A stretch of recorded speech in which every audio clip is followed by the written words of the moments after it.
Viewers welcome back in our programme. ਜੀ doctor ਸਾਹਿਬ, ਹੁਣ ਸਾਡੇ ਦਰਸ਼ਕਾਂ ਨੂੰ ਦੱਸੋ ਅੱਜ ਦੇ ਦਿਨ ਦੀ ਕੀ ਇਤਿਹਾਸਕ ਅਹਿਮੀਅਤ ਹੈ? ਸਿੱਖ ਇਤਿਹਾਸ ਦੇ ਹਵਾਲੇ ਨਾਲ 1850 ਦੇ ਵਿੱਚ ਭਾਈ ਮਹਾਰਾਜ ਸਿੰਘ ਜਿਹੜੇ ਬਾਬਾ ਵੀਰ ਸਿੰਘ ਨੌਰੰਗਾਬਾਦੀ ਦੇ ਵਰਸਾਏ ਹੋਏ ਸਨ, ਜਿਨ੍ਹਾਂ ਨੇ ਅੰਗਰੇਜ਼ਾਂ ਦੇ ਖਿਲਾਫ ਬਗਾਵਤ ਦਾ ਝੰਡਾ ਚੁੱਕਿਆ। ਦੂਸਰੀ ਅੰਗਰੇਜ਼ ਸਿੱਖ ਜੰਗ ਦੇ ਵੇਲੇ ਚੇਲਿਆਂਵਾੜਾ, ਰਾਮਨਗਰ, ਗੁਜਰਾਤ ਸਾਰਿਆਂ 'ਚ ਲੜੇ, ਪਰ ਉਹਨਾਂ ਨੇ ਸਰੈਂਡਰ ਨਹੀਂ ਕੀਤਾ ਜੀ। ਔਰ ਉਹ ਪੰਜਾਬ ਦੇ ਵਿੱਚ ਫਿਰ ਕੇ ਜਿਹੜਾ ਅੰਗਰੇਜ਼ਾਂ ਨੂੰ ਕੱਢਣ ਦੇ ਲਈ ਪੂਰੀ ਉਹਨਾਂ ਨੇ ਮੁਹਿੰਮ ਵਿੱਢੀ ਸੀ। ਪਰ ਕਿਸੇ ਦੀ ਮੁਖਬਰੀ ਦੇ ਉੱਤੇ ਸ਼ਾਮ 84 ਡਿਸਟ੍ਰਿਕਟ ਹੁਸ਼ਿਆਰਪੁਰ ਦੇ ਵਿੱਚ ਉਹਨਾਂ ਨੂੰ ਗ੍ਰਿਫਤਾਰ ਕਰਕੇ ਜਲੰਧਰ ਲਿਆਂਦਾ ਗਿਆ ਔਰ ਉੱਥੋਂ ਕਲਕੱਤਾ ਲਿਆਂਦਾ। ਫਿਰ ਉੱਥੋਂ ਉਹਨਾਂ ਨੂੰ ਡਿਪੋਰਟ ਕਰਕੇ ਸਿੰਗਾਪੁਰ ਲੈ ਗਏ ਜੀ ਜਿਹੜਾ, ਔਰ ਉੱਥੇ ਉਹਨਾਂ ਨੂੰ ਇੱਕ ਬਿਲਕੁਲ ਤੰਗ ਜਿਹੇ ਸੈੱਲ ਦੇ ਵਿੱਚ ਰੱਖ ਕੇ, ਜਿੱਥੇ ਰੋਸ਼ਨੀ ਦੀ ਕੋਈ ਕਿਰਨ ਵੀ ਨਹੀਂ ਸੀ ਜੀ, 2-3 ਸਾਲ 'ਚ ਉਹ ਬਿਲਕੁਲ ਬਲਾਈਂਡ ਹੋ ਗਏ। ਔਰ ਇਸ ਤਰੀਕੇ ਨਾਲ ਉਹਨਾਂ ਦਾ ਸਿੰਗਾਪੁਰ ਦੇ ਵਿੱਚ ਹੀ ਉਹਨਾਂ ਨੇ ਚੜ੍ਹਾਈ ਕੀਤੀ ਜੀ। 1855 ਦੇ ਵਿੱਚ ਜਿਹੜੀ ਅਸਲੀ ਨਿਰੰਕਾਰੀ ਲਹਿਰ ਰਾਵਲਪਿੰਡੀ ਦੇ ਵਿੱਚ ਸ਼ੁਰੂ ਹੋਈ, ਬਾਬਾ ਦਿਆਲ ਸਿੰਘ ਜਿਹੜੇ ਧਨ ਨਿਰੰਕਾਰ, ਤੂੰ ਨਿਰੰਕਾਰ ਦੀ ਧੁਨੀ ਲਾਉਂਦੇ ਸੀ, ਮੂਰਤੀ ਪੂਜਾ ਦੇ ਖਿਲਾਫ ਸੀ, ਜਿਨ੍ਹਾਂ ਨੇ ਆਨੰਦ ਕਾਰਜ ਕਰਵਾਉਣ ਦੀ ਰਸਮ ਸ਼ੁਰੂ ਕੀਤੀ, ਉਹਨਾਂ ਨੇ ਚੜ੍ਹਾਈ ਕੀਤੀ। ਵਰਲਡ ਹਿਸਟਰੀ ਦੇ ਹਵਾਲੇ ਨਾਲ 1349 'ਚ ਜਰਮਨੀ ਦੇ ਸ਼ਹਿਰ ਫਰੀਲਬਰਗਸ ਦੇ ਵਿੱਚ ਹਜ਼ਾਰਾਂ ਯਹੂਦੀਆਂ ਦਾ ਅੱਜ ਦੇ ਦਿਨ ਕਤਲੇਆਮ ਹੋਇਆ ਜੀ। 1647 ਦੇ ਵਿੱਚ ਇੰਗਲੈਂਡ ਦੇ ਕਿੰਗ ਚਾਰਲਸ ਨੂੰ ਸਕਾਟਸ ਜਿਹੜੇ ਨੇ, ਅੱਜ ਜਿਹੜਾ ਸਕਾਟਲੈਂਡ 2014 'ਚ ਮੈਂ ਉੱਥੇ ਪਲੇਬਸਾਈਟ ਵੀ ਹੋਣਾ, ਰਾਏਸ਼ੁਮਾਰੀ ਹੋਣੀ, ਉਹ ਕਿੰਗ ਚਾਰਲਸ ਨੂੰ ਚੁੱਕ ਕੇ ਲੈ ਗਏ ਸੀ। ਔਰ ਬਾਅਦ 'ਚ ਉਹਨਾਂ ਨੇ ਆਪਣਾ ਵਕਾਰ ਦਿਖਾਉਂਦਿਆਂ ਹੋਇਆ ਬ੍ਰਿਟਿਸ਼ ਪਾਰਲੀਮੈਂਟ ਨੂੰ 40 ਪਾਉਂਡ ਦੇ ਵਿੱਚ ਵੇਚਿਆ। ਲਓ ਵੀ ਤੁਹਾਡਾ ਬਾਦਸ਼ਾਹ ਹੈ, ਹੁਣ ਅਸੀਂ ਚੁੱਕ ਤਾਂ ਲਿਆ, ਆ ਲਓ 40 ਪਾਉਂਡ ਦਿਓ ਤੇ ਲੈ ਜਾਓ ਆਪਣਾ ਬਾਦਸ਼ਾਹ। ਸੋ ਇਹ ਅਣਖ ਵਾਲੇ ਲੋਕ ਕਰਦੇ ਹੁੰਦੇ ਨੇ, ਦੱਸਣ ਦੇ ਲਈ ਵੀ ਕੋਈ ਅਸੀਂ ਆਪਣਾ ਗਿਵ ਅਪ ਨਹੀਂ ਕੀਤਾ ਆਪਣਾ ਮੁਲਕ ਜੀ।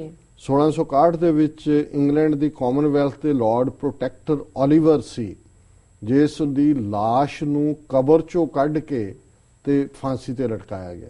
ਜਦੋਂ ਅਸੀਂ ਮਾਰਗਰੇਟ ਥੈਚਰ ਦੇ ਟ੍ਰਾਇਲ ਆਫ ਦਾ ਗ੍ਰੇਵ ਦੀ ਗੱਲ ਕੀਤੀ ਤੇ ਮੈਨੂੰ ਕਿਸੇ ਨੇ ਪੁੱਛਿਆ ਵੀ ਕਿ ਜੀ ਇਹ ਤੁਸੀਂ ਕਿਹਾ ਕਦੇ ਹੋਇਆ? ਮੈਂ ਕਿਹਾ ਜੀ ਕਿਉਂ ਨਹੀਂ ਹੋਇਆ। ਮੈਂ ਕਿਹਾ ਇਹ ਇੰਗਲੈਂਡ ਦੀ ਆਪਣੀ ਹਿਸਟਰੀ ਹੈ ਵੀ ਇਹ ਜੇ ਕੋਈ ਮਰਨ ਬਾਅਦ ਕਿਸੇ ਦਾ ਗੁਨਾਹ ਸਾਬਤ ਹੋਏ ਤਾਂ ਉਹਦੀ ਲਾਸ਼ ਨੂੰ ਕੱਢ ਕੇ ਕਬਰ 'ਚੋਂ ਲਟਕਾ ਦਿੰਦੇ ਨੇ, ਦੱਸਣ ਦੇ ਲਈ ਵੀ ਇਹਨੂੰ ਹੀ ਮੈਂ ਕਿਹਾ ਟ੍ਰਾਇਲ ਆਫ ਦਾ ਗ੍ਰੇਵ ਕਹਿੰਦੇ ਨੇ ਜੀ।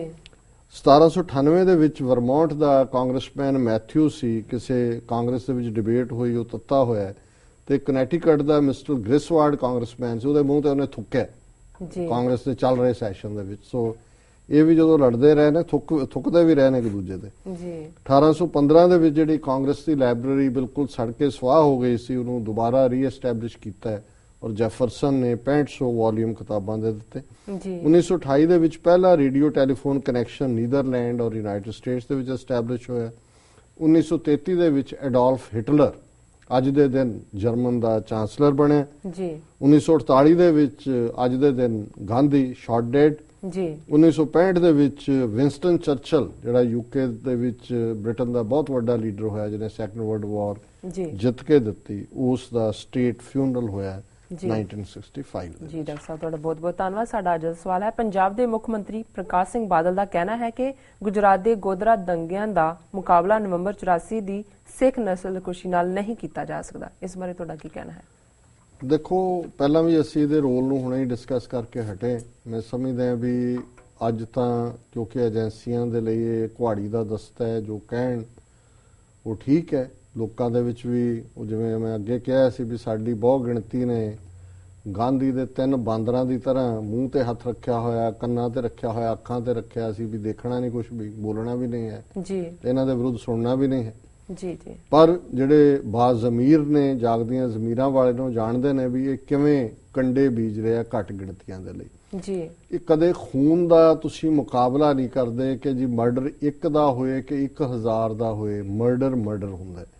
ਹੁਣ ਤੁਸੀਂ ਕਹੋ ਜੀ ਵੀ ਸਾਡਾ ਤਾਂ ਨਵੰਬਰ 84 ਚ ਕੀਤਾ, ਗੁਜਰਾਤ ਇਹ ਬਾਦਲ ਕਹਿੰਦਾ ਹੈ ਕਿ ਜੀ ਇਹ ਸਪੌਂਟੇਨੀਅਸ ਸੀ, ਉਹ ਇੱਕਦਮ ਹੋਏ ਜੀ। ਹੁਣ ਮੋਦੀ ਨੇ ਕਿਸ ਤਰੀਕੇ ਦੇ ਨਾਲ ਪਲਾਨ ਕਰਕੇ, ਔਰ ਉਹਨਾਂ ਦੀ ਡਾਇਰੈਕਟਰ ਜਨਰਲ ਲੈਵਲ ਦੇ ਪੁਲਿਸ ਵਾਲੇ ਇੱਕ ਦੋ ਜਿਨ੍ਹਾਂ ਨੇ ਆਪਣੀਆਂ ਨੌਕਰੀਆਂ ਛੱਡੀਆਂ, ਉਹਨਾਂ ਨੇ ਕਿਹਾ ਕਿ ਜੀ ਮੋਦੀ ਨੇ ਆਰਗੇਨਾਈਜ਼ ਕੀਤਾ।